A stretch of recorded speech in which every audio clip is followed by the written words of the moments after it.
This is an episode, totally brand new type of episode that I'm going to be doing, where I like kind of share some tips. And in this video, I'm going to be talking about 3 tips when you're completely slumped as a knitter and you just don't have any motivation to knit. So if you're on this video, it's because you're probably kind of like stuck. Don't feel like knitting. All the projects that you have in your basket of projects are not fun to look at.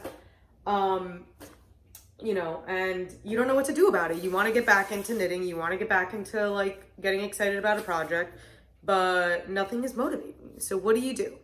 So 3 tips of how to get motivated again once you've kind of lost your knitting mojo.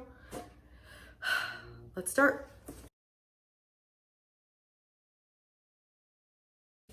My first tip, if you're stuck in a knitting slump, is to kind of evaluate what kind of projects are you doing. Like, I find that most of the time that I get slumped, it's because I'm working on projects for other people. So I go to Ravelry, I do what I do on Ravelry, and I search, and I look at all my favorite knitters and all my favorite indie dyers and all my favorite knitfluencers, and I see what they're knitting, and I'm like, what can I knit that's gonna make me excited again? So Ravelry is a really good resource for that. I love to just browse and stalk other people's like cues and other people's makes, because how else are you gonna know that you want it unless you see it knit by other people? Right now, I'm really into James Watt. He's doing a hat along, and he recently posted a video about like all of his hat patterns, and that's something that really kind of got me excited again, and I think I want to knit like all of his hats. But yeah, that is how I follow him, and a lot of his content is usually like photos, and he did a video and I really enjoyed that, and he was promoting his patterns for his hats, and now I want to knit all of his hats because they're like fashion hats, not functional. Not that they're not functional, but they're more like fashion geared, which I love fashion, so that's awesome.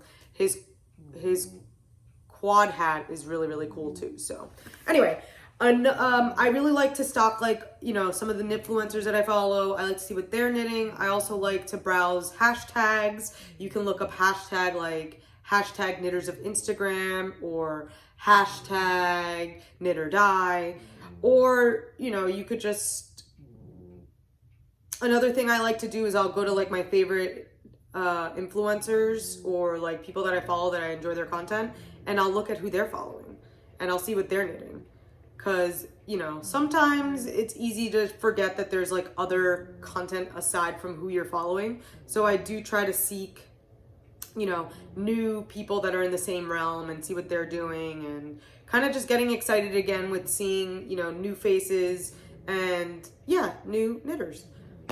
So tip number 1 was to kind of like stalk your favorite influencers and stalk Ravelry. That's like, I'm combining those together. Tip number 2. I think it's so important to look at other crafts aside from knitting. Sometimes, you just really don't want to knit, or maybe you can't knit, and that's kind of putting you in the slump. So what do you do when that happens? You find another hobby that can take some space for a little bit of time. I have a lot of hobbies, as you guys probably know from following me on Instagram. And so when I'm in a knitting slump, usually what I'll do is I'll just be creative in another form. So that can be in the form of cooking, or that could be in the form of spinning yarn, that could be in the form of weaving, that could be in the form of, making a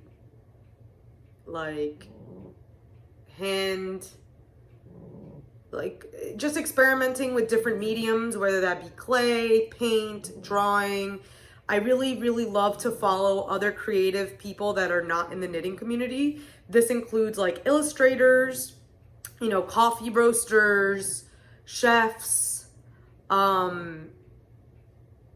you know, musicians, very big into music, so you can make, I like classical music, so I like to kind of like experiment with different time periods of music. You know, what else? That's a lot right there. So kind of delving in and seeing what other, oh, another one that I really, really like is people that like are obsessed with plants. I'm totally obsessed with people that collect plants, harvest plants, and just have a shit ton of plants all over the place. I love creators in that sense.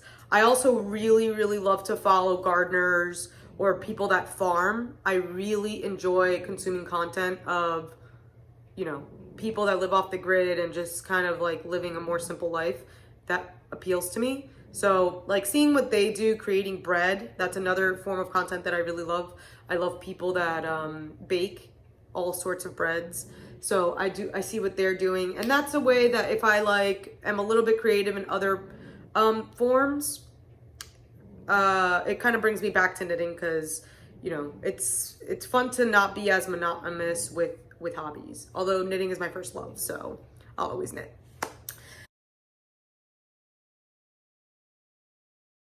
And finally, tip number 3 to cure your slump.